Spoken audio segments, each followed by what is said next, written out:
রাত প্রায় ২টা। হঠাৎ গ্রামের এক অন্ধকার রাস্তার ওপর দিয়ে এক লম্বা ও ভয়ানক ইচ্ছাধারী নাগেন সাপের মতো ছড়িয়ে ছিটকে এগিয়ে আসছিল। তার চোখে ছিল প্রচণ্ড রাগ, যেন কাউকে খুঁজছে। কয়েক মুহূর্তের মধ্যেই সে নিজের আসল রূপে ফিরে এলো। আসল রূপে সে আরও ভয়ঙ্কর দেখাচ্ছিল। সে ফিসফিস করে বলল, আমি অবশেষে এই গ্রামে পৌঁছেছি। এই গ্রাম আমি ছাড়ব না। এটাই তোমাদের শেষ রাত। তারপর কি হল? নাগেন একের পর এক বাড়ির দরজা ভেঙে ঢুকতে লাগল। সে আক্রমণ করে অনেক মানুষকে মাটিতে ফেলে দিল। এভাবে পুরো রাত কেটে গেল। সকালে গ্রাম জুড়ে খবর ছড়িয়ে পড়ল, স্তূচানত, কারণ এক রাতে এত বড় ঘটনা ঘটে গেছে। প্রতিদিনই কয়েকজন করে মানুষ আক্রান্ত হচ্ছিল, আর সবাই বুঝে গেল এটা নাগেনের কাজ।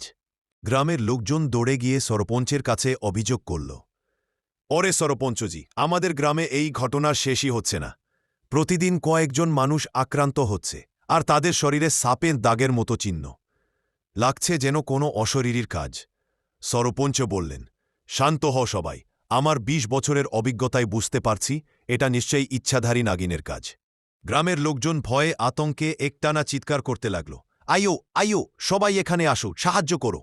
একজন অসহায় মা কাঁদতে কাঁদতে বলল, আমার সন্তান, আমি তাকে রক্ষা করতে পারলাম না। ঠিক তখনই সে অনুভব করল কেউ তার দরজার সামনে এসে দাঁড়িয়েছে। নাগিন। দরজার বাইরে দাঁড়িয়ে নাগিন ফিসফিস করে বলল, আমি তোমাকে খুব ভালোবাসি, তাই তোমাকে খুঁজতে এসেছি।